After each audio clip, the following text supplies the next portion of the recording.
Welcome today. You might wonder what I'm doing here in an Automation Anywhere sweatshirt and a PixieBrix t-shirt, but that's because I have two very interesting guests with me.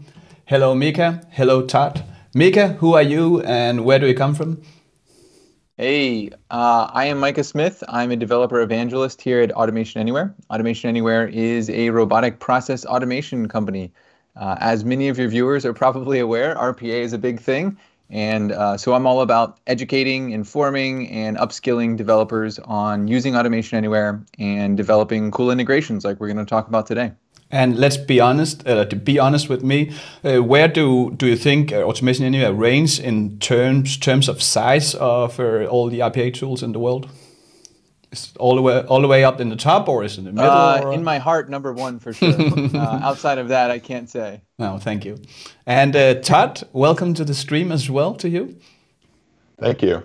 Yeah, I'm Todd Schiller. I'm one of the co-founders of PixieBrix as well as the CEO.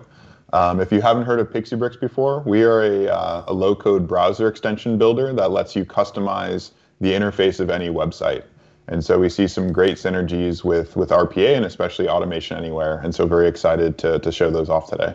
Cool. And to you viewers out there, you're very welcome here on the stream. We are very thankful of you showing up. I already got a donation, so thanks to Jatin for that. And we will start and we'll see how to integrate Automation Anywhere with PixieBrix. I'm looking very much forward. If you have any questions to either Micah, Todd, or both, just post them in the chat. I'll make sure that they will answer. So Micah, let's start with you. Awesome. Well, I'm going to share my screen here, and I want to talk about what we're going to be looking at today. And Todd's going to be helping me out for sure once we get to the PixieBrix side of things. If you're not familiar with this page, this was used as one of our developer portal challenge pages. And these are accessible if you go to developer.automationanywhere.com and click on this Ready for a Challenge. We're going to be looking at the challenge page that is the employee data migration, human resources. So you can go and look at that if you want to join along with what we're doing or at least understand what's going on. The concept here is that you would download a legacy application, which is a thick client app, and then you would do a lookup, right? So you would take the data from this employee ID here, you would look up that data, and then come back with the first name, last name, all the employee details, as if to migrate from a legacy application to a web-based application. So what we're going to be doing today is looking at how we can integrate Automation Anywhere with PixieBrix to show how the two can integrate in a basic web application like this. Now, this is not limited to dummy challenge pages and stuff like that, but it's a cool example to show how the two applications can work together. And you could literally add PixieBrix into almost any web app that you can think of to be able to add similar integrations. So this is really just a demo. It's to get your kind of brain turning on different options of where this could be integrated. So we're going to start off with a really basic bot build to just open up this legacy app and then grab some basic data. So I'm going to switch over to my Automation Anywhere developer environment, and I will log into the control room here. If you're not familiar with Automation Anywhere, you do have the ability to sign up for the Automation Anywhere Community Edition. So if you go to automationanywhere.com, you can find details about registering for Community Edition there. It is a free to use, free to develop on, free to play with, free to test and use whatever you want a platform that you can then go and upskill on Automation Anywhere. So I'm going to go to the Automation tab here, which is where you can see I've got a bunch of bots that I've built previously. We're going to build a new one today. So I'm going to hit the plus sign on this folder so I can create a new subdirectory, and I'll call this one PixieBrix and hit create folder. And then inside of that, I will create my first bot here, and I'm going to call this one PixieBrix demo. And Todd, just I interrupt Micah briefly here. I like the price model of Automation Anywhere, which is free. Is PixieBrix having an attractive price model as well? Yep, PixieBrix is free for individuals as well as small teams. And then once we start talking about sort of the more business enterprise features, that's where you migrate onto a paid plan. So to the viewers out there, you can replicate everything you see here today. You can download Automation Anywhere for free. You can download PixieBricks for free, and you can create the solutions that we will see here today. And sorry, Micah, for interrupting. No, all good. I would clarify that with Automation Anywhere, everything is being built on the web interface. So the download part is really not like, there's not a huge installation here. But yeah, so with Automation Anywhere, we are going to be building in a web interface. Like Anders did mention, there is a small download, which is your bot agent. So you'll need to set that part up. If you want to see how to set that up, you can check Anders' last video that we did together, where we go through the process of building your very first bot. In the bot building interface, I have all of my actions and my packages over here on the left-hand side. It's basically the tools that are available to me as a developer to be able to create a basic bot. I have my workflow here, which is where I can, or my workbench, I should say, where I can actually start to drag those actions. I can view this in list view, dual, or flow view. And so I personally like flow view a lot. That's just how I work. And then I have my action details on the right-hand side. So as I add different actions, I can customize those actions further on this right-hand side. So the first thing we're going to do, and we're going to work off the assumption that we've already got this application downloaded, just to keep this a bit brief.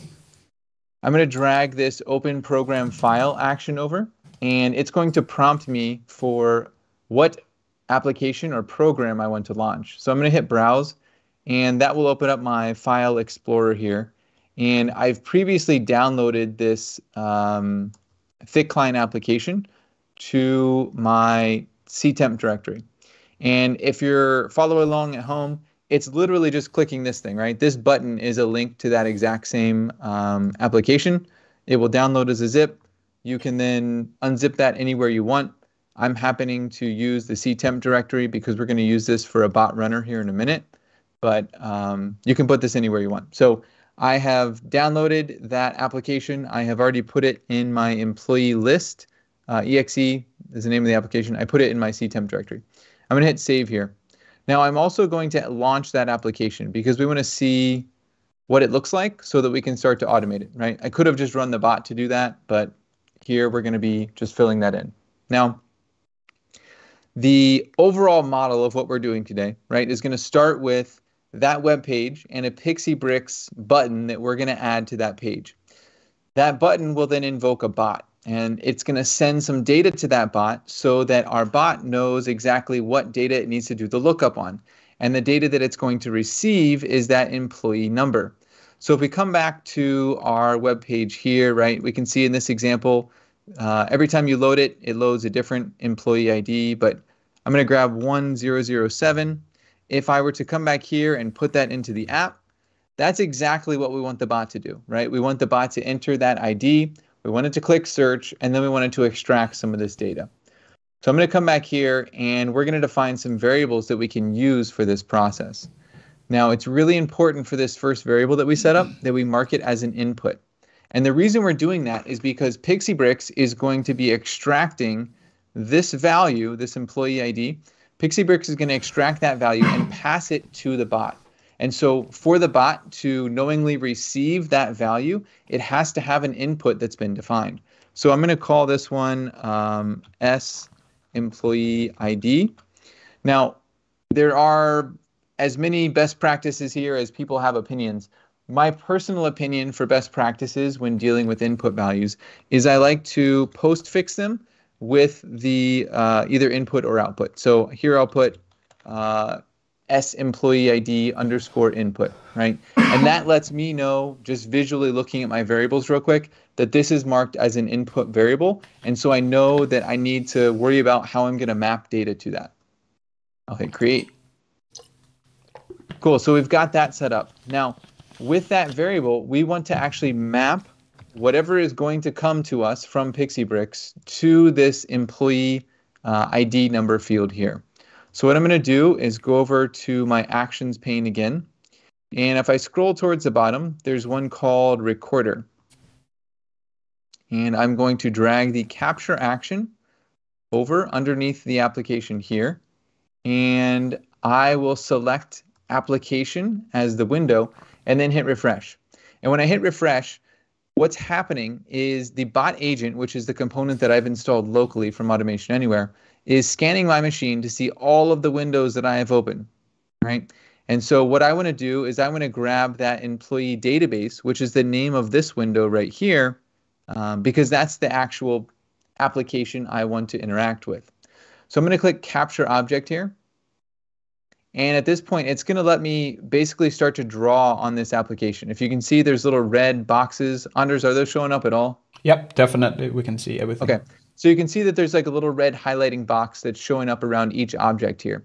And that's showing me as a developer what is a object that I'm eligible to interact with on this particular application. So I'm going to click on this enter employee number here. And it's going to capture everything that it knows about that particular field. So that field has an ID, there's a path. If I look at the extended object properties, there's more things that it knows about it, but specifically, they may not be relevant to finding it in the future, right? So maybe item name would be a good one that we could add on there. But I usually just leave these with whatever Automation Anywhere decides by default. For my action to take, here is how I want to actually interact with that object. So if it was a button, maybe I might select to click. If it was a drop-down, maybe I would select a specific item.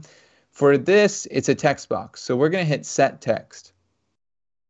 And here I can enter the keystrokes that I want to enter into that field. Now, we just talked about a variable that we defined that is defined as an input variable. So I'm going to map that input variable to this field so that whatever value we send from the PixieBricks side, the bot can receive that and map it directly to this field.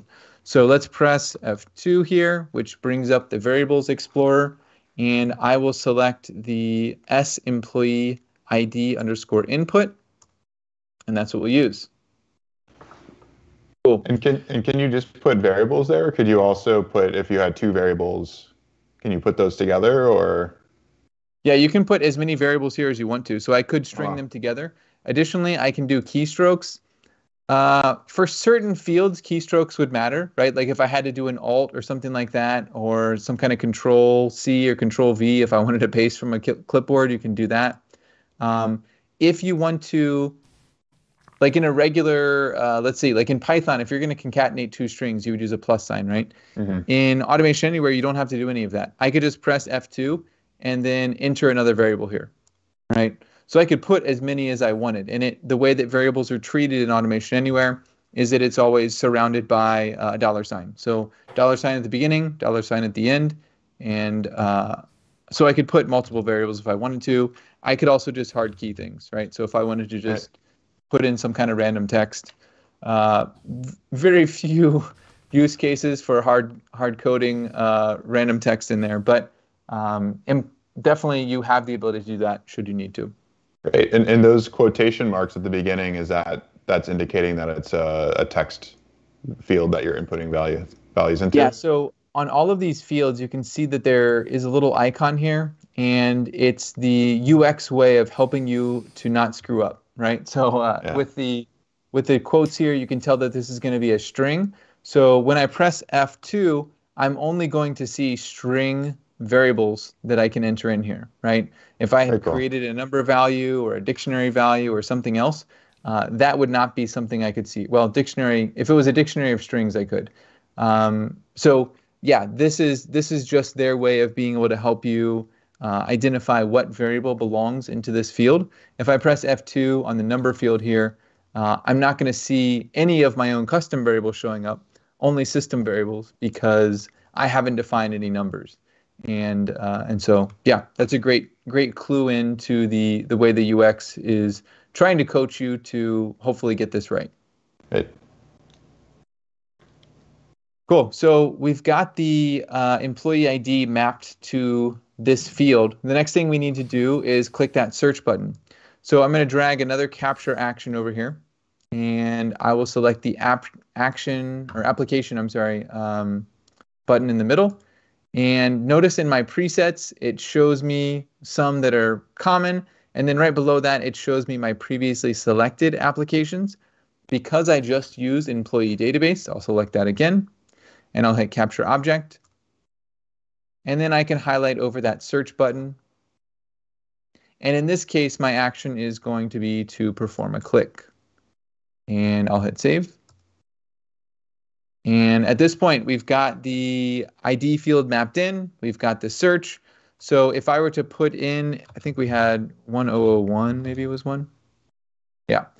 So if I click search, now I want to try to extract all of this data back to my bot so that I can pass this back to the front end, which is in this case back to PixieBricks, so that they can determine what to do with it from there, right? And we might be mapping it to a field. We might be showing that in a modal. We might be showing that in a sidebar.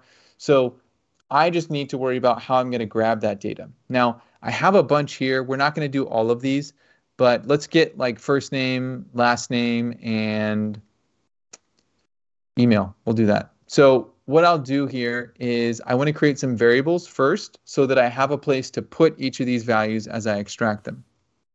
So what I'm going to do is create a couple more variables, and I'll do s first name. And similar to what we did for that input field, I'm going to mark this one as an output. And this indicates that it's a value that's going to be sent back to whatever calling application invoked this bot. So it could be that this bot was invoked as a subtask, and this output would be mapped back to a parent task, which is another bot that may have called it. Or in this case, it could be a bot that was called via API, and as a callback, it's going to provide that output value back to the originally calling application. So I'll hit create here for my first name. Oh, I do want to mark it as an output, so I'll do the same thing we did before, underscore output. We'll do two more of those, s last name, output. Todd, you do a lot of development. What is your naming? What's your naming style for variables? Yep. Normally don't do the Hungarian notation with the letter, just because a lot of these interfaces now show you the type, and you're kind of showing those drop downs that have the quotation mark or the number sign. So typically, when using Automation Anywhere, I actually have been doing kind of in prefix or output prefix, and then the variable name there. But definitely like the idea of sort of indicating how the variable is going to be used, and so that's whenever you see that in the automation, that you already know how it's going to be used. Yep, cool. Totally get it. And let me just have 10 seconds here. If you just joined the stream, this is PixieBricks integrating with Automation Anywhere. We have Micah Smith from Automation Anywhere, Todd Schiller from PixieBricks. If you like these kind of streams, you can help the channel and you can help this stream by giving it a thumbs up. That will help us reach more and we can do more of these streams. And back to you, Micah. Yeah, absolutely. Yeah, Todd, back to your point. I totally get it. All of these are typed already. So prefixing them with a letter, it seems a bit redundant at times, but it does help me to at least keep things straight. And don't do it in any other language though, which is weird. So when you're working on a team though, it's all about that consistency and if someone else wrote the automation, just how quickly can you figure out kind of what do you need to change if you're doing maintenance. And so I think having that letter there is also great if you're including it. Cool. So the next thing we need to do is extract this data. We have our variables, so the landing place where we want those to go. Now, if I select here from my employee database again, there's a couple different ways I could do this. One is I could highlight over each of these individual fields and capture them that way, and that would work. It would also take a long time. The other way I could do it is just to click the form itself, and I can actually capture all of the child values, capture all children values. And this will actually return to me a variable type that we haven't created yet, which is a list. So again, just like we were talking about, I'm going to prefix this with an L, and I'm going to leave the name children values. In this case, it doesn't need to be an input or an output because I'm just going to use it to assign to some other variables. So I'll hit create and select. And Micah, what exactly, because we're here to learn as well, what exactly are you doing with this activity? Are you scraping the values from the screen or the table down to... That's right. So what's going to happen here is it's going to, because I clicked everywhere, it's going to extract all of the children values. And the children values here would be defined as all of the input fields. So it's going to extract all of those as a list. And then what I should end up with is a list that has all of the data from this form that I can then map to the specific variables that I wanted. So I think we talked about first name, last name, email ID. The alternative to that is I could have just like we were doing before, highlighted each of these individual fields and captured them that way, just showing a different way to do this one that specifically works well on thick client applications like this. But, either approach would work and be totally valid. Cool. So I have a list. Now, the trouble is a list, I don't always know what the order is going to be, right? At least looking at this, it would seem that this would be the first item of the list. This would be the second. This would be the third. Like, I would assume, just looking at the application, that's the way that they would go. But I don't want to work off of assumptions here. So what I'm going to do is there is a action you can use here that is called Javafx package and show list. And this is available in the Automation Anywhere bot store, and you can go and download this for free and use it in your control room. If you're in Community Edition, just download it as a zip and then install that into your Community Edition, and you'll have this as well. But I use this package all the time to be able to show some of these more obscure data types where I can't just easily show it in a message box. So this one I'll use for showing dictionary, showing data tables, and also showing lists. So here I'm going to select that list, and I'll have a button label that just says close, and then 500 by 500 for the sizing. And what I'll do is close this because we want to make sure we're testing it, and we'll let it run. Now, because we marked this field as an input, it's asking for us, hey, what input do you want to give here?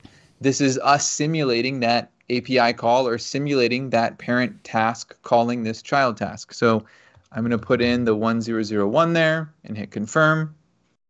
At this point, it should launch that application, fill in that ID that we just gave, and then also start to scrape back some of that data.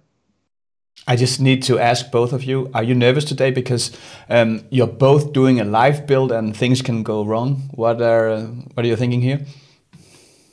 Well, things don't go wrong in my live builds. I don't know. Todd, no, actually, last time I think my screen crashed when we were downloading the bot agent. So yeah. Things do go wrong at times. Yeah, that's why I love live builds. It's you never know what questions are going to come up or what's going to happen, and that's how you learn. I love it. Yeah, and you get insight in the thought process of the builder, like here Mika and later on you, Todd. I really appreciate that as well. Yeah, and this list view trick here is new for me, so I love this. And Todd, maybe you can talk about PixieBrix. You chose Automation Anywhere as a partner. How did that come up, and how do you even think it was necessary?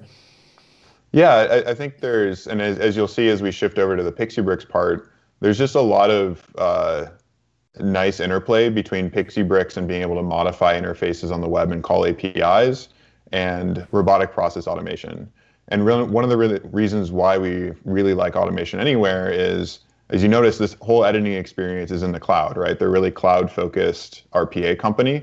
And then they also have some other tools as well, like their RE product, for actually enabling greater interaction between bots and humans. And so these tasks that can actually take not just a bot that takes a few seconds to run, but actually more complicated workflows and business processes that the bots are playing a role, humans are playing a role. And so we see there's a really great fit there for PixieBrix because we can help kind of augment the human part when they're working in the context of other applications. Cool. And I said you were an Automation Anywhere partner. Was that the right word I used there? Yep. Yeah, we are an official partner of Automation Anywhere. Yep. Cool. And we are extracting the data down here. We are at 60%. Is that right, Mika? Yeah. Sorry, it's just waiting because I didn't close this window yet. So I wanted to talk through this, but I can hit close here and it'll say it's finished. Yeah. So this is the list. I took a picture of it just so we could let that bot finish. This is the order that the list is coming back to us, right? So if I take the very first item of that list, it's actually the first name. And actually the last item of the list is this employee ID number. So when I'm using a list or a dictionary or stuff like that, I'll often take a screenshot just like I did here. I'll put that up on my other screen so that as I'm mapping variables to different interfaces or to different data points, I know exactly like where to find that data. So I'm going to move this over here just for a second. And what we're going to do is we will map 2 strings, or 3 strings, I think is what we said we do. We'll map 3 strings back to output variables, and then we'll be able to hop over to the PixieBrix side and start to set that up. So I'm going to go back here to my string package, and I'm going to do string assign. And for my source variable, and just like Todd mentioned before, this shows a string. If I press F2, I can actually see that my list shows up here as well, right? And I can see that this is a list of strings based on that icon there. And at this point, it's asking me which index I want to reference. And here, index 0 would represent our first name, index 1, second name, 2 for the email address. So we'll enter that, and I'll map that right to the first name. Surprisingly, keyboard shortcuts work really well in Automation Anywhere. It doesn't seem like they would because it's like a web interface, and you think like, well, surely I can't do keyboard stuff, but you can press Control / to comment things out, just like you would do in Visual Studio Code. In the same way, I'm going to hit Control C and Control V to copy that action and paste it here. And because I know the index of all this stuff already, I'm just going to go ahead and map this to the last name. Control C and Control V one more time. And this will be our 0, 1, there's 2, and this will be our email address. So we've got our output values mapped. The last thing I want to do, and let me open it back up one more time. I do want to make sure I'm closing this application, right? Technically, it would work if I had more of them open, but because we're trying to teach some level of good practices here, we do want to make sure that if a bot is going to execute, especially on an unattended bot runner like we're going to see here, I do need to make sure that the bot will kind of clean up after itself so that the next unattended bot that may run, which may or may not be the exact same bot that's executing, starts with a fresh screen and isn't necessarily walking into, you know, landmines of like, oh, Excel was already open and I accidentally closed it, or I, you know, had issues with that. So what we're going to do here is on the window, we will add a close.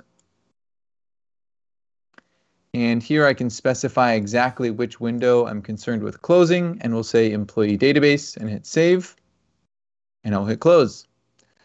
So we're good on that one. Now what I'm going to do is I'm going to check this into my public directory. I'm going to hit check in taskbot.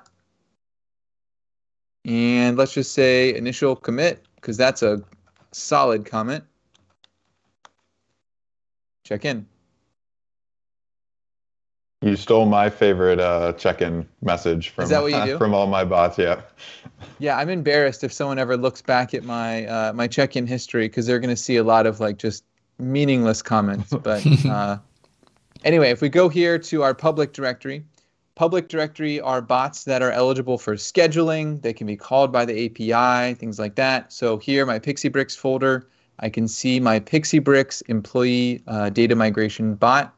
Todd, you want to walk me through the next step that I think we're ready for the PixieBricks side.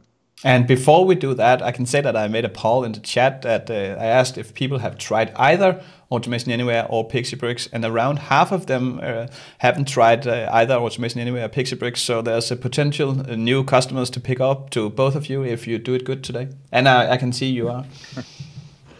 So far, so good. Great. So on the PixieBricks side, and it looks like you already have the PixieBricks browser extension installed. So what we'll go ahead and do is there's kind of a few steps that we'll need to do. The first is we'll need to set up that integration between PixieBricks and the control room. And so that's what's going to enable us to actually send messages from PixieBricks over to the control room. And then once we set that up, then we'll actually start going ahead and modifying this Busy Bees page. Got it. Great. So, yeah, I was going to say the integration. Can you explain that a bit more, just so I have some background on that too? Great. So integrations are the way that you would reference third-party services and APIs. So like Automation Anywhere. We also have Slack integrations, Google Sheets integrations. So it's a way to create just set up those connectors or integrations with those different accounts, and you can actually set up multiple ones. So if you're let's say working against multiple different control rooms, multiple different spreadsheets or Slack instances, you can have those, and then in the PixieBricks interface, while you're customizing things, you can choose which integration you want to use for that particular use case. And so the way that we'll go ahead and add the control room is you've already navigated to that integration screen. And if you click Add Integration, and then search for Automation Anywhere Control Room. Yeah, right. Okay. Is this something that you have pre-built, Todd, or is this built in PixieBricks? This is one that we've pre-built, and so a lot of the partners will actually go ahead and pre-build some of those integration configurations. But you can also, if you have your own APIs that you deal with, whether it's a favorite third-party service or your company has internal APIs that you've set up, you can actually define your own API integration definitions as well. And so we support everything from OAuth 2 PKCE to token-based to API key-based one as well. And so there's a lot of, and the great thing is once you configure that, then anyone in your company, you can actually set up team credentials, or each person in the company can kind of configure their own individual credentials as well. Cool, thank you. Great, so if you go ahead and click configure here, so you can go ahead and give it a name. And so if you have different tenants, so maybe if you have kind of a development tenant or test tenant, you might name it based off of that, or just in this case, that looks great. And so with the Automation Anywhere Control Room integration, what you're going to provide is you're going to provide, typically the order I like to go in is I'll actually provide the control room URL first. And so the control room URL is going to be that URL that you access your control room from. So whether it's in Community Edition, you're going to be using the community URL, or in this case, it's a private URL. And so on this, you'll want it, except for you won't want that trailing slash. Yep, great. And to you out there, if you're wondering what's going on, that is Todd guiding Micah. We're using PixieBricks right now, and we're using PixieBricks to integrate to Automation Anywhere. Great. And then the next thing we'll do is we'll provide our username.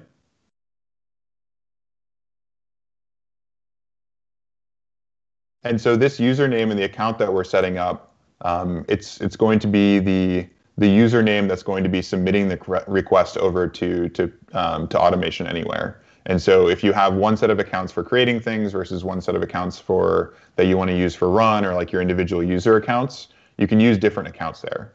And then also, as we'll see later, you can use device pools or other things to actually Automation Anywhere will decide which computer to actually run things on. And so we'll see that in a later step.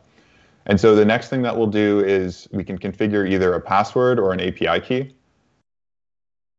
Okay, I'll put the API key here in a second. Yep. I'll just do it on the screen before we see. Oh, yep. And then so we'll also provide a folder ID. So with Automation Anywhere Control Room, with our integration, we actually have you pre-specify which folder ID that you want to be able to run bots from with that configuration.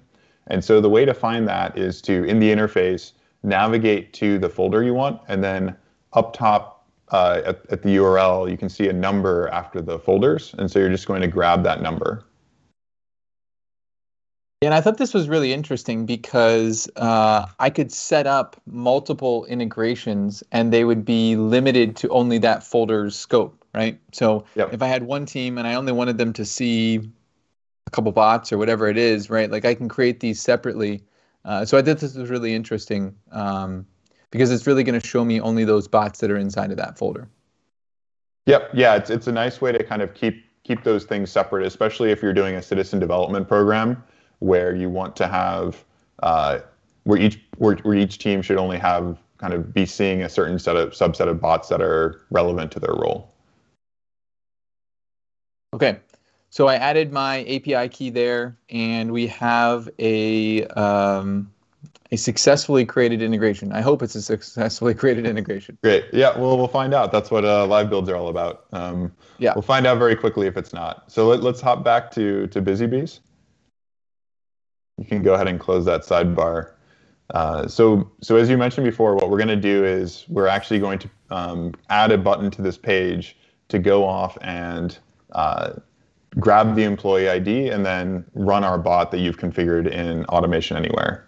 And so to access our page editor, what you'll do is you can either hit F12 or you can right click on the page and click Inspect. Right. And then on that PixieBricks tab, that's where you'll see our page editor. And so the page editor is a way to add new elements to a page. So things like adding buttons. We have a quick bar that can show up on any page. We have that sidebar that you were showing earlier. In this case, we're going to go ahead and add a button that will appear for us when we go to this page. So if you go to the add menu and then click button, and the way that PixieBricks works is you can provide it an example of another button on a page, and we'll go ahead and create a duplicate of that button. Yep. So if you click on the existing button, now you can see that we have our own action button next to that, and you can go ahead and configure the caption. And let me just pause the presentation here. So what we're doing here with PixieBricks is that we copy existing elements, for example, this button here, and we can configure that, and we will use that newly created button by us. It will look exact like it was a part of the site, and then we can use that button to start an automation anywhere robot. Is that right? Yeah, absolutely. And so the next thing that we'll do is typically whenever you add a button to the page, you want to fetch some additional context with which to perform the action. And so on the right-hand side of the page editor, you can see that there is some information that's flowing through. So we grab some things like the page title, the URL. But in this case, we also want to grab that employee ID that we're going to send to that bot for the input that we've configured. And so if you go to the extension overview, so to the left of where that configuration is, you'll see a big, and click add a brick. Todd, just real quick, I would say the first time I saw this, I was like blown away by one, how easy it is to add a button that looks like it actually belongs, right? Like this isn't just some like goofy looking JavaScript random button that's been put in here. Like the fact that it was able to mimic the CSS and styling of all of this is insane to me.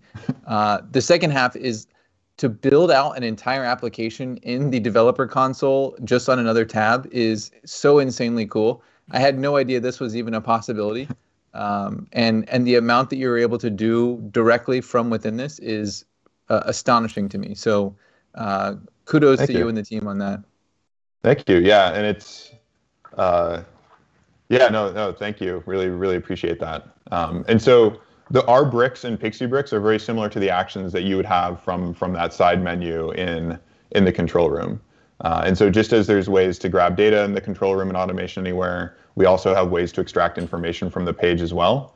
And so in this case, what we're going to do is we're just going to do, since we're just reading one field, we're going to do a simple kind of scrape from the HTML of the page. And so to do that, you'll click that jQuery selector reader from the recommended bricks pane. And so the next thing that we'll do is we'll click that mouse button, and then you can just click the element that you want to read data from. Yeah, and so this is pretty much the same thing we were doing on the Automation Anywhere side, right? Where we're just trying to highlight over objects to see what's eligible to read from. Yep, absolutely. So a lot of the skills that you're going to have from Automation Anywhere are going to transfer over to the PixieBricks side of things. So just like you have selectors and the information off of that and string templates and passing data, all that's going to be very similar to what's in PixieBricks. And so you can see that PixieBricks has actually inferred a selector for that data.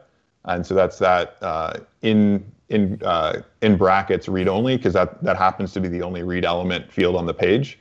If you click that dropdown, you'll actually see some other examples of selectors that it's inferred. And so in this case, we'll actually go and grab that employee ID one, just because that's going to be something that's more stable across the page if they happen to change the layout or anything. And then just like in Automation Anywhere where you're building automations, we're going to want to give a better name to this property. And so we'll change, actually next to the employee ID, yep, we'll change this to employee ID.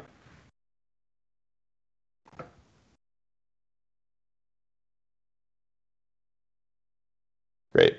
And so if you go to the right side near the data panel pane, we haven't run our automation yet, and so we're not getting any output, but for some bricks, you can actually preview them before you run them. And if you click on the preview tab next to output, yep, we can see that employee ID is getting read correctly from the page. Very cool. Yeah, now that we have this employee ID, you can actually go ahead and click that little copy button next to employee ID. That will grab the variable name for this. And so now that we have the employee ID, we're going to go ahead and run the Automation Anywhere bot that we've set up. And so click the plus button to add another brick, and then search for Automation Anywhere. right? And that top one is the brick to run an Automation Anywhere bot. And you'll see that it's pre-selected that integration that you set up because that's the only Automation Anywhere control room integration we've selected. The first time that you use that integration, it's going to ask you to grant PixieBricks access to making network requests to that API. And so go ahead and click Grant Permissions and click Allow. Yep. Right. And so now you'll see a bunch more dropdowns where it's going to go and fetch those different bots that are available in that folder that we've configured. And then we also have options around which user do we want, which set of users do we want to potentially run the bot, as well as if you have device pools, you can set up which device pool to run the bot. Yeah, so just for some background for everyone else on this one, a device pool is basically a collection of bot runners that you can use. And so it would be like if I had, a task I wanted to send out and I have a whole army of bot runners that I could send that task to, and some of them are busy or some of them are working on other tasks. In a device pool, it's just going to send to one of the machines that has availability in that pool. And I would say that 99% of the time when you're using PixieBricks, you probably want to use a device pool, because if I'm relying on this thing to come back with data like we're going to do here, I do want to make sure that I'm getting that data back in a somewhat, real-time fashion. I don't want to necessarily have this go and sit and wait because there's other work that's on that one machine I was sending it to. Thanks a lot. And I have a question for both of you. That's a question I get a lot from the viewers. How private is my data? Because I can see here I allow a lot of things for both the PixieBricks side and the Automation Anywhere side. Is my data private here? Yeah, absolutely. So you'll notice that Micah had to give permission to PixieBricks to actually make requests to that API. Additionally, it wasn't shown here because he already granted permission to the BusyBees page. But actually, PixieBricks doesn't have access to anything in the browser until you explicitly give it access to a given page or to a given API. And then what we're showing here, where we're running an Automation Anywhere bot, it's actually going directly from this browser over to the Automation Anywhere tenant. And so if you're running kind of an on-premise tenant for Automation Anywhere, it's actually just going directly from the browser to your own network, and it's never passing through Automation Anywhere's network or our network.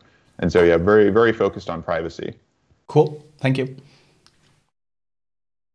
Great. So now that we have the user in the device pool, in this case, what we're going to do is we're going to toggle along and await result. So there's a couple ways that you can run bots with PixieBricks and Automation Anywhere. You can kind of do fire and forget, where you're just going to go off and send a request, and then that's interesting if you want to do like a queue or you don't care about getting the result immediately.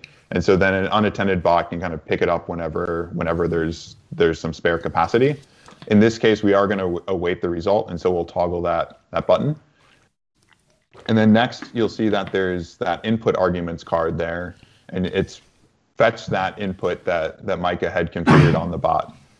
And so similar to in Automation Anywhere, how there's kind of the field that shows, is it text or is it a number?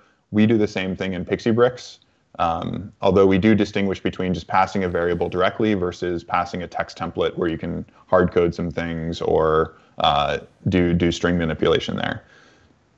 Okay, so now that we have this wired up, I think actually the next step is to actually go ahead and click our button, and we'll kind of see this process, and then we'll have the example data coming back. Yep, so you can go ahead and click save. The other thing with PixieBricks is you actually don't need to click save. You could always just click the button and run it that way. I always actually like to just kind of try things as I go along and just run the things quite a few times. But okay, so we've clicked the button and we should see the task starting up here, and there it is. So this is my unattended bot runner. I just switched over to that machine. So it should be doing the same thing that we were doing locally when we were doing our test, right? It's going to map in those values. It's going to capture it. It closed the window, and then it came back to the PixieBricks side. Very cool. And we can see all of those output variables that were in that data pane on the right. We can see all of the output variables that came back. So then the next step is to figure out, okay, well, now that we have that output, what do we want to do with it? In this case, what we're going to be doing is we're going to be filling out some of those form fields. And so if you scroll down a bit, we'll go ahead and enter in the first name, last name, and email address. And Todd, before you created PixieBricks, were you an Automation Anywhere developer? No, actually, before created PixieBricks, did not develop on any of the RPA platforms. My background is actually software engineering. And so a lot of the things that we built were custom-made applications and custom-made browser extensions and to do line of business applications and other applications. But that's kind of one of the things when I got exposure to the RPA community, it's pretty amazing in terms of how quickly tools like Automation Anywhere allow you to automate business processes, right? It just feels like magic in terms of that recorder, grabbing all the fields from the page. I think a lot of those wouldn't even be possible with like traditional software engineering. And so I think what they're doing on the Automation Anywhere side of things is really cool. Cool, thank you. And we actually got a question. You answered almost completely, but I'll take it anyway. That is from Chant Mohammed, and thank you, Chant Mohammed, for joining the stream. How secure is my data that is flowing into PixieBricks? Data is stored somewhere. So when we allowed for PixieBricks to grab the data, how secure is the data then? Yep, the data never leaves your browser, and it doesn't actually store any of the data that's flowing through the bricks. So when you are using the page editor, we are just taking snapshots of it so that we can show you those outputs and show you what we call like the trace of the data flowing through. But actually, once you close the page editor, that's even getting cleared off of your browser. And so you have the options to, if you are doing debugging or other things, there is a way to kind of turn on like the more permanent local data storage so that you can go back and view the logs. Otherwise, all we do is kind of log errors or other things. Cool. We never track that data flowing through. Thank you. Great. So the next thing that we'll do is we'll go ahead and use that set input value brick on the right side under recommended bricks. And so this is going to be very similar to what we did on the Automation Anywhere side, where we were keying in the values into the thick client. And so we'll go ahead and click Add Item under Inputs. And here we'll see two different fields here. One of them is that selector, so for which input you want to set input values into. And so from that dropdown, you can click on Selector. And then using that item picker, let's do the first name. And then for the value, what we'll do is if you go back to that Run Automation Anywhere bot page, we'll go ahead and just copy that value, yep. And then hop over to set input value. And then, then just paste that in. Great. And then we can just go ahead and do that for the other two fields as well.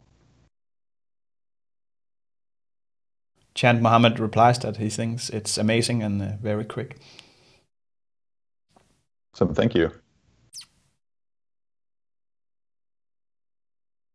Is there a way to see, I mean, I know in Automation Anywhere we had the variables explorer there. Is there a way to see my variables, or do you just keep swapping back and forth between these? Is that how you do it, Todd? You can do it as well. Once you run the brick, those contexts and the context tab will actually show you all the information that's available at this point. So with PixieBricks, you just have available all the data that came off of any of the previous steps. Oh, got it. Okay. And then in the coming weeks, we'll also be introducing autocomplete and kind of just as you type, getting that typing assistance. Got it. Great. So now that we've wired that up, one fun thing I always like to put at the end is either kind of confetti or a sound effect or something like that. And so let's actually search for the confetti brick. Let's go with both. Yeah. I've never done the sound before. Yep. If you just click Add. Do I need to set some condition here, like true or anything, or just? No. In this case, we'll always run this because if it's gotten to this point, then we know that it's actually successfully set the values. Okay. We can only hear the sound if Micah has sound turned on, right? I'll crank it. Yeah, the play sound effect. Yep. Okay. Do we have some? Currently we have yep. So there's applause. There's for when things fail, you have the sad trombone sound effect, which is one of my favorite sound effects. And Ulas asks in the chat, and thank you, Ulas, for asking, can we modify selectors to make them robust with PixieBricks? Yep. You can if you don't like the selector that PixieBricks has automatically come up with, you can modify them. And so we support the CSS selectors as well as jQuery selectors, which have support additional things that are very useful in practice. So things like selecting based on what is the content of buttons, and things like that, the caption of buttons. Cool, thank you, Todd, and thank you, Ulas. Great. Todd, one other question: when you're building, I mean, I know I have this in the kind of docked view here. Are you typically like putting this on another screen when you're doing your actual, like, if you're going to do a really long build? You can. It kind of depends on your monitor size, is what we found. Yeah, there's also sort of a side docking view. In general, docking it to the bottom is going to be the most successful, and then kind of doing what you're doing in terms of, okay, when I need to actually access a field, like let me kind of make that a bit smaller. Got it. Yeah, it really just depends on how much back and forth you're doing with the page, because sometimes switching back and forth between the tabs is a little bit jarring, or the windows. Yeah. So often I like to kind of do it smaller as I'm doing the selectors, and then when I'm wiring up the logic, I'll make the screen larger. Got it. Okay. Great. So let's go ahead and give this a try, and we'll see what happens. Should I do I leave this open now, or close it, or does it matter? I like to leave it open just in case if there is any challenges, or if there's an error that comes up, it will tell you which step and what the error message is. Okay. So let's swap back over here. You'll have to at some point do a whole video on your setup here of the different clients. I love this setup of being able to quickly go over to these remote machines. Oh, there it is. I don't think we got the sound effect though. Do we? Oh, sorry. You didn't hear the sound effect? All right, I'll turn it up. I don't think the confetti showed. Oh, it may have run to. Oh, yeah. Yep. Yeah, or you can exclude that one. Yep. Either way. All right, let me. I'll turn my sound up, and then we will do this one more time. Yeah, everyone keep quiet. You have to do the impersonation. Yeah, everyone keep quiet because I gotta make this one loud. All right, data lookup. I'll switch over to this guy. Grab the speaker here.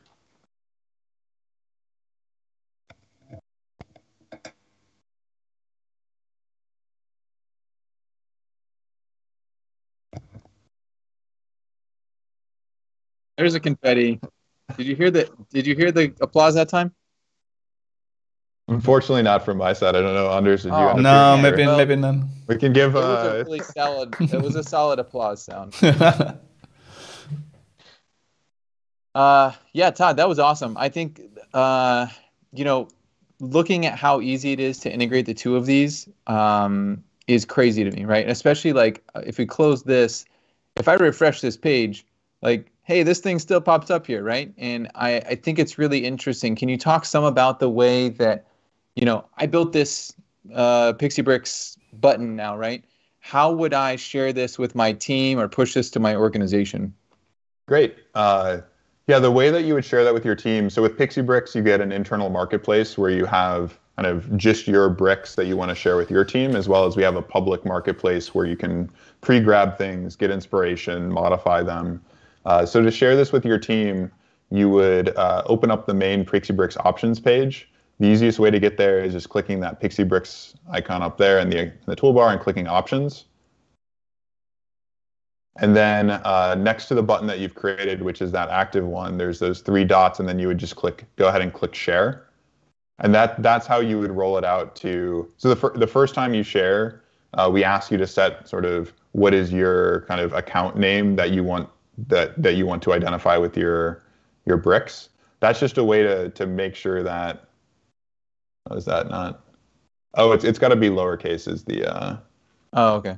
Yeah, so we standardize all of the names just to make sure that people can't kind of try to introduce a similar name. And so you can share this publicly. You can also share this with the Automation Anywhere team. And so then everyone would have that available to them. And then the way that enterprises use us is you kind of have your RPA developers build some things, and then actually we have a way to automatically roll out those buttons to certain subsets of users. And so let's say you would roll that out automatically to everyone who is on your HR team. And so then they would have that button available to them.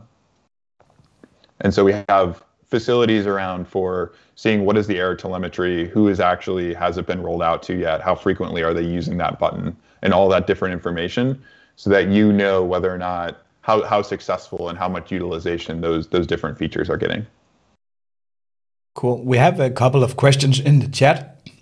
First off is Joselito. Thanks for joining, Joselito. He says, great event, really learning a lot, cool stuff. PixieBricks, fantastic and powerful tool. So not really a question, but a really nice comment. And thank you. John Stuve, who actually said he works with you, Micah, can you confirm that? Yeah, John Stuvey works with Automation Anywhere. He is a manager for training. Cool. And he says he didn't hear anything, but he imagined a very excited golf clap. And then we have an actual question. Anju Gunagar, who's a great friend of the channel, thanks a lot for joining, Anju.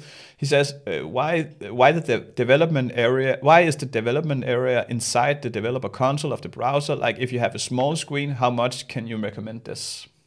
Yep, you can undock it if you want to. The reason why it's in the developer tool area is that PixieBricks actually has the ability to do communication across tabs and actually communication when the page redirects. And so even if that top page goes over to a different URL, the page editor will still be open there. And then also you can do cross-tab communication, so you can send out kind of action. You can run actions actually across any of the open tabs that you have for a given application, or you can fetch data across any of those tabs. And so it's just sort of a design decision that we made early on, able to support those more complicated automation use cases. But we do recognize that it gets a little bit cramped sometimes. And so we're going to have we're going to introduce some ways to kind of work better on those smaller screens. One tip I do have is, if you see that sidebar in the page editor, there is those two carets, and you can actually collapse the on the left side. Oh, sorry. Yeah. Oh, this one right here. Yeah, you can actually collapse that sidebar to get more room there for the configuration area. Cool. And we actually I think I would work in this undocked. Like I really like this a lot, because I can just move this over to the other screen and I can really see quite a bit. But if you don't have two screens or something, then that obviously doesn't work. But yeah, and then we also get into interesting scenarios where, like in business process outsourcing cases, you may be VM'd, or sort of screen sharing and VM'd, and so even that restricts or if they're using like Amazon Stream or some of these other services for the remote desktop, we definitely recognize that there's some tricky cases in terms of how much screen real estate we get, and so that's one area we're actively working to improve. Cool. And to you, Anju, I hope that was answer enough. Otherwise, just post it in the chat. Thanks a lot for your question. We got a couple of more questions. I hope it's okay with you, Micah and Todd.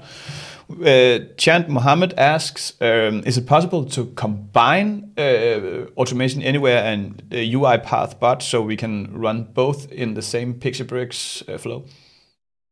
Yeah, you can do that. Just as we have the Automation Anywhere bricks, we also have the UiPath bricks as well.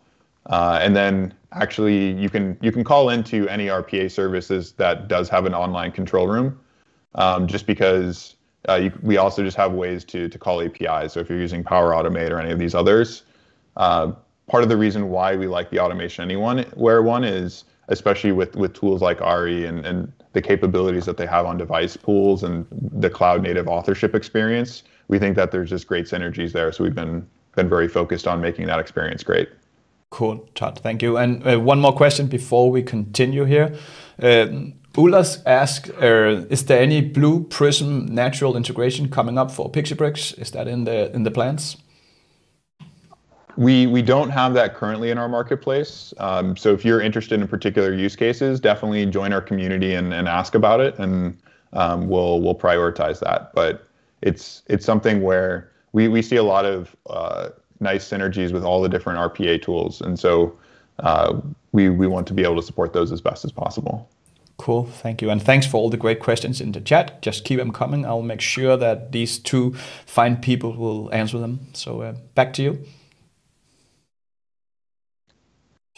Todd, one other question I was going to ask, can you do any conditional logic in this? Yeah, absolutely. Each brick is going to have a condition field on it where you can, based on the other inputs, So okay, okay. where you wrote true there, you can actually write any expression that you want to there. So based on sort of let's say like you could do a condition of if the name is missing or if the name is blank, right? Maybe you need to pop up a form and ask, okay, what is the actual name for this piece of data?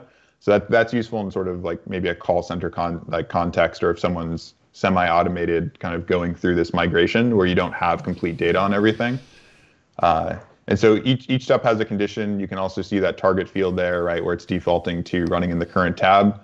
That's kind of the way that you would control which different tabs you want to be running this action on. Cool. Very cool. Did you wanna show an RE example, Todd? Yeah, absolutely. I mean, if Anders, do we have time for a quick RE example? We have very much time. But Micah, can you explain to us that might not know the term, what is ARI? Oh yeah, so ARI is the Automation Anywhere Robotic Interface, and with ARI, it enables you to basically do human-in-the-loop processing. So that means that I could have a web form that can kind of kick off a process, and that would allow my user to maybe insert some data into fields, a fully customizable web interface, and then invoke a bot, and that would kick off a process which might include additional bots, or it might also include other human steps. So I have the ability to do that with ARI. Conversely, I have the ability that if my bot is running and let's say it runs into an issue, maybe it's a bad data input or a field that it's supposed to map isn't there or it's not where it's expecting it to be, I have the ability to create requests for humans. And I don't know why I'm saying for humans, but for non-digital workers. And I can send those tasks to the RE interface and create requests or create tasks for employees to finish or complete. And that could be like in the example of classifying documents that are incoming. I could send unclassified documents to humans and have them classify them. And then after they've classified it, we can continue on with the next step of the process, which might be to do some extraction or save the file or something like that. So it's Automation Anywhere's interface for being able to send data and files and have that communication between human and bot.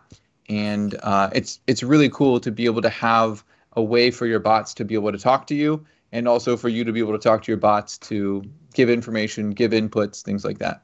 Cool, and thank you both for attending. I'm learning a lot. I think it's amazing to have front row seats to this. That's really highly appreciated. And Great. now, No, I'm learning a lot too. I really appreciate the last run through. Cool. And now we're switching roles. We make Todd build Automation Anywhere. We let Micah build PixieBrix. So we'll see how that turns out. Back to you, Todd. Yep. Let me just figure out how to share with Microsoft Teams here. Great. Can everyone see my screen okay? Definitely. Great. So in this use case, what I'm going to be showing off is kind of giving people at a company the ability to, whenever they come across a piece of software, being able to kick off a request to the IT team to get a license for that software.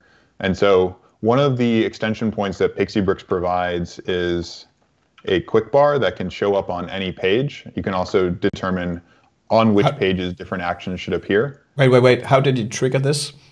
Yep. I triggered it using Command K, but each user can configure it to be triggered off of any keyboard shortcut that they like. Cool. So what I'm going to do is I'm going to add an action to this quick bar. So I'll open up PixieBrix, and I can add an action to the quick bar. And what this one is going to be is it's going to be, call it request software.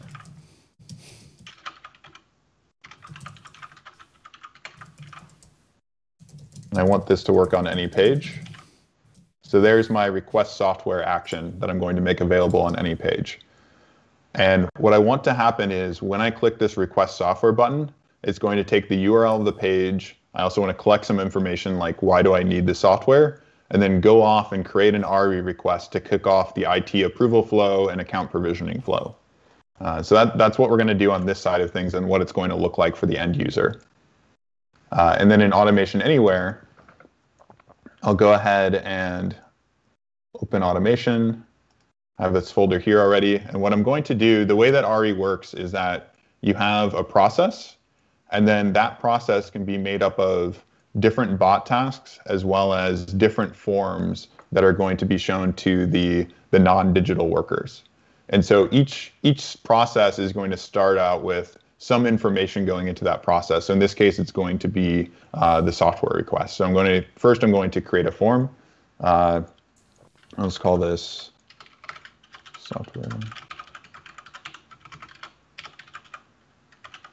Let's call it for the initial request. And the form builder in Automation Anywhere is very powerful in terms of what is the layout that you're going to do. In this case, I'm just going to do a very quick layout since I'm more interested in showing off how to wire things up. So I'm going to go ahead and delete this row. Then I'm going to I'll just drag and drop a text box from the left-hand side. And so this one I'm going to have as the software URL. And then I'll click and drag a text area over here. And this one I'm going to have as the reason for request. I'll make both of these required. And maybe a stupid question, Micah, is ARI free too? ARI is free in Community Edition, yes. Cool. And Community Edition is the edition that each one of us can download for free and develop in and make robots. That's right. Cool. Thank you. That's right. So now I have my initial form, and so this is actually going to be the form that will send the data over for this page. And I'm going to go ahead and add this as part of a process. And so I'm going to create a process.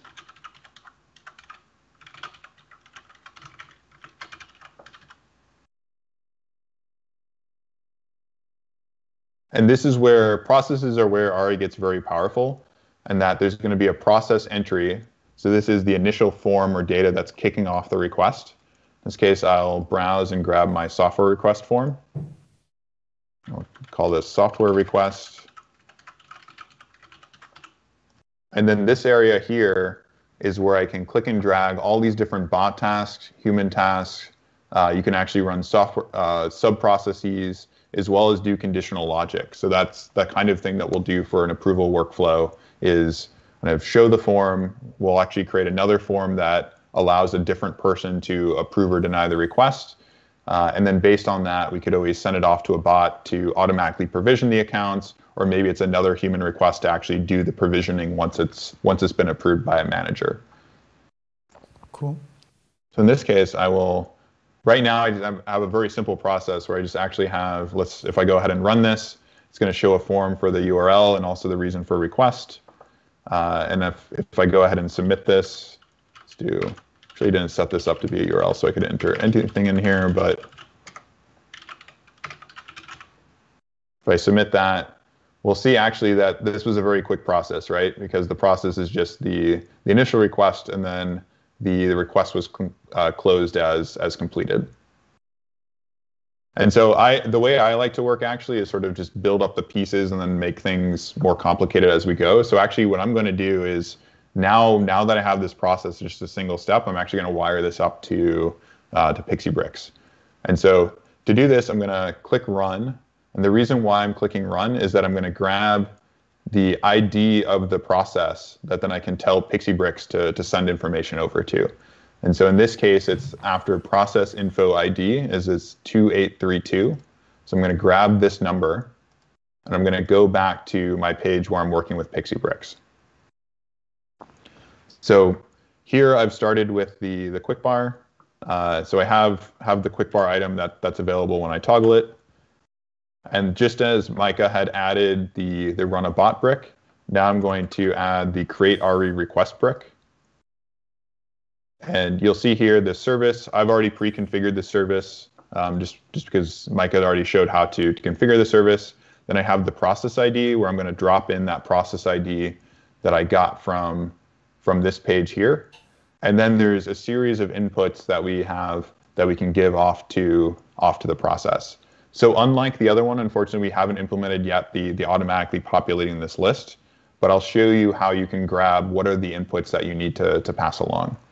So to do that, I will go to my process, and then I'll actually hop back over to the form that I created for the process. And when I click on one of these fields, you'll see the label, but the other thing you'll see is this element ID. And so this element ID is a unique ID that is essentially the name of the field on the form. So the software URL is textbox0. This one is text area 0. And the other types follow that same pattern, where it's going to be the kind of field and then kind of which order on the form is that field. And so I'll take this textbox0, hop back over to PixieBricks, and so the name will be textbox0. And then in this case, I'm going to go ahead and just pass through the URL of maybe actually can pass through the provider of that. And so I'm going to pass in for textbox0 the provider or the name on the page. And so that's going to be the software provider in this case. And then the next one is that text area 0.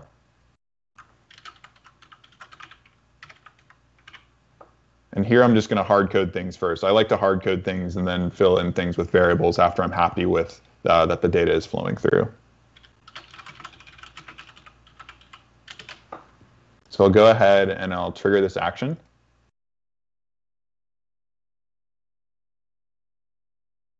And we'll see here in the output that it actually comes back with the request ID for the action. And so what's cool about that is once we have that request ID, we can use the API functionality of PixieBricks to always request what is the status of that request, or fetch additional information, or see who's currently assigned to what.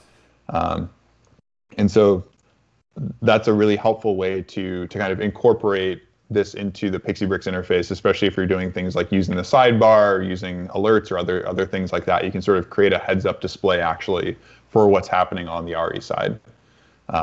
So now that I've done that, what I'll do is I'll actually go ahead and confirm that flowed over to RE.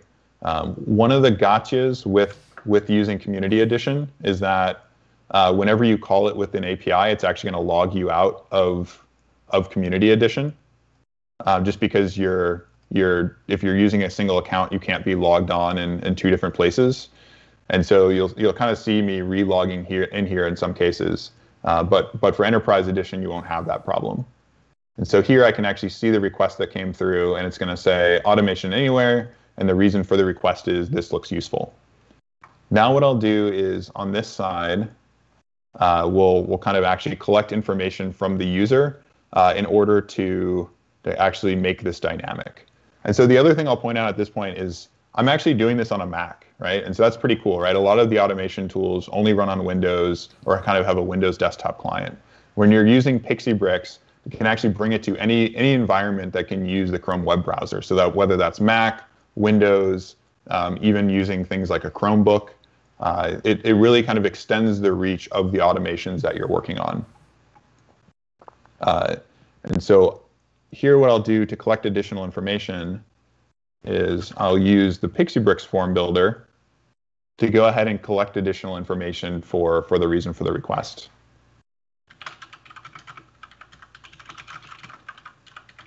So our layout is a bit different than the Automation Anywhere one, where we always have the configuration in the middle, and then we're showing you a preview on the side. But functionally, it's very similar, where you're going to select the field, and then there's going to be some details in the middle for you to fill out. And so I'll give this a name. I'll give reason,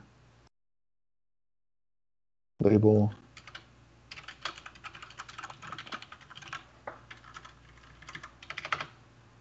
In the input type, I'll go ahead and select paragraph text. I'll mark this as required. And I can change the name of the button as well. So now when I go ahead and test this, when I click this, I'll see a form pop up with those names. And so when I'm working with PixieBricks, I always like to retry things over and over again very quickly and just kind of play around with and experiment with linking up the data or what the form is going to look like when I actually run it. And Todd, do you need to have the developer tools open when you run PixieBricks? Because that could get quite annoying, right? No. Once I go ahead and save it, that's always going to be available to me. So when I visit a web page, I can run PixieBricks without having the developer tools open? Yeah, absolutely. So if I go ahead and save this, and then this is still available to me. Cool. Yeah, when I develop, I just like to have the dev tools open. Some people do close it out and then try it and then reopen it. I like to have the tools open because if there isn't an error in a step, PixieBricks will tell me which step the error occurred on, and then I can see more information to help me debug it. And that's also way higher resolution than mine, I think, because it seemed like it was taking up a greater portion. Yeah, this is my desktop setup is just one big monitor as opposed to multiple smaller monitors. So I have this form here, and then I can just wire it up for past the. And while Todd is doing this, I can make a small advertisement for tomorrow, because tomorrow at 5 o'clock in the morning Danish time, I'm not sure what time it is at yours, I'll be doing a live stream with Mika and some other great people where we will take the Automation Anywhere live, advanced certification live here at this channel. So make sure you don't miss that. Mika will join too. That's awesome. And then the other thing I'll show as well is just a message, a success message that says,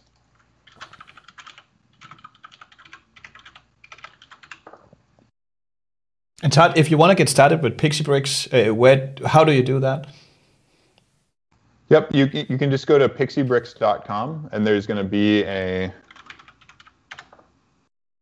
won't actually be here for me because I have the extension installed. There's a start for free button here, or you can click either the sign up with Google or sign up with Microsoft button. And again, it's going to be free for individuals. And so just go ahead and link your account, and you have access to the full suite of PixieBricks off of that. Cool, thank you. So now I'm going to go ahead and run this.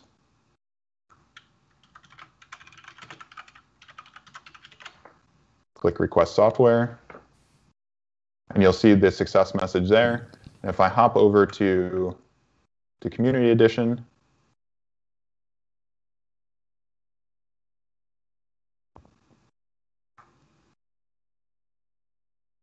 I'll see my request has come through with the information that I entered into that form. Cool. Great. And so I wanted to do a time check and can kind of work on the other RE pieces as well, but kind of wanted to hit on first that integration between PixieBricks and RE.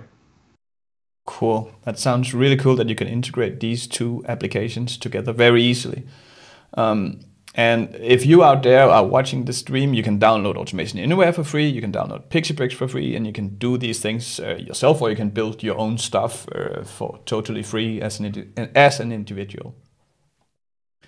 Thanks for both of you joining. We have one last question for you, Todd, so 2 minutes more. Can you show us how to debug in PixieBricks, is Chant Mohammed asking? Yep, yeah, absolutely. Let's hop over here and just...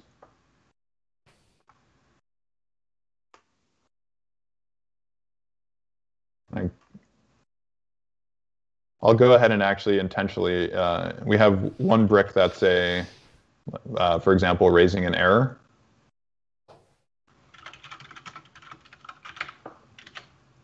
So when I trigger this, it's actually just going to error out. And so you'll see there's you'll see that there's an icon here that says which step had an error. You'll also see that there's this badge on this logs page. And so when I'm running PixieBricks in the page editor, we're going to show on each step which step is running, what is the name, as well as you can filter this to just be error messages or debug. So in this case, you can see the error there. Whenever you encounter an error, you can see what was the information that was actually passed through to this brick. And so we call those the rendered arguments, just because, and I'll kind of show off what's happening here. Say if I have the URL. Let's say that my action was actually this. This is an error, Automation Anywhere. I can see the actual kind of with the values actually filled in that actually were passed into this action. And so that's very helpful for figuring out why this particular brick may have resulted in an error. Then I can also see the context of what are the different things that are available at each step. So this is the Automation Anywhere configuration where I can see what is the folder ID, the name, the URL. you can see that it actually automatically scrubs out any of the secrets. So the API key or the password is not shown here. And then it can also see what is the input that's coming off of this input step there.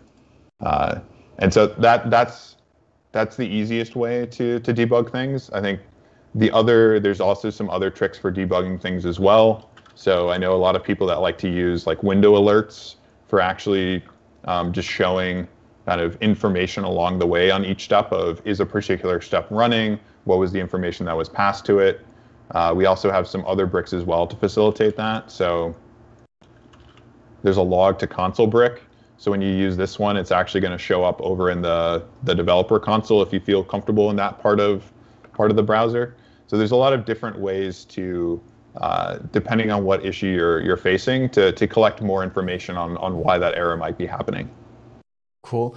And Todd, can you stay just for a little while? And to you, Micah, if you are in a rush, I know you have a long day ahead. You will be joining this channel later on with the Automation Anywhere Advanced Certification video. You are free to go, but I have a few more questions for you, Todd. I'm not sure if you are in a rush, Micah.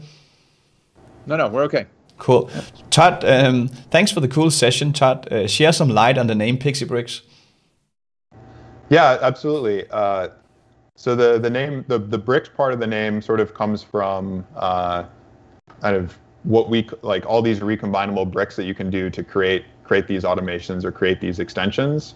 And then the reason why we like PixieBricks as a name is what we're really trying to drive for as a company is creating a delightful experience for you to use the different technology, whether it's web pages or other aspects. And so we just wanted a name to capture the kind of what we're driving towards, which is to make computing more fun for people. And who invented this? I mean, as Micah says, I'm quite impressed that you can use this in the developer tools. Who came up with this idea? My co-founder Mike Morandi came up with the name, so I'll give him full credit for that. It's a fantastic name. And who invented the product? Yeah, for the technology, we started the company back in August of 2021. And it's built on a lot of what I've experienced in the software engineering industry, building browser extensions and other things, where we keep seeing some of these recurring patterns in terms of what are the kinds of modifications that people want to make to pages or need to make to pages, as well as how do those need to communicate with different third-party services. And so really there's a lot of magic, and we have an outstanding engineering team that sort of handles all the complexity in terms of how that button inference works. How do we kind of detect different events happening on the page if you're using triggers? So things like, when does an element appear on the page? How often do things occur on the page? Detecting all those things. There's a lot of things that our amazing engineering team has handled, so that when you're using PixieBricks, you just have to worry about the actual business process that you want to improve or what you want to encode. Cool, thank you. And a lot of viewers, and thank you, Vinit, for that great question. And AJ and RPA Feed says this is a really nice session, both of them. So thank you, Micah, and thank you, Todd, for being here. And yeah, thank you for hosting. And this was a lot of fun. And I think we are about to round this session up.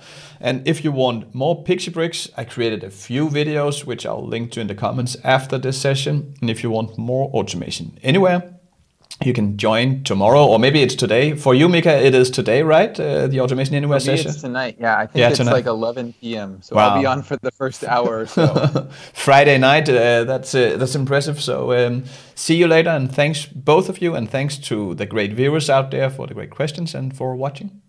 See you. Cool. Thank you very much. Bye. Bye-bye. So that was great. I ended the stream.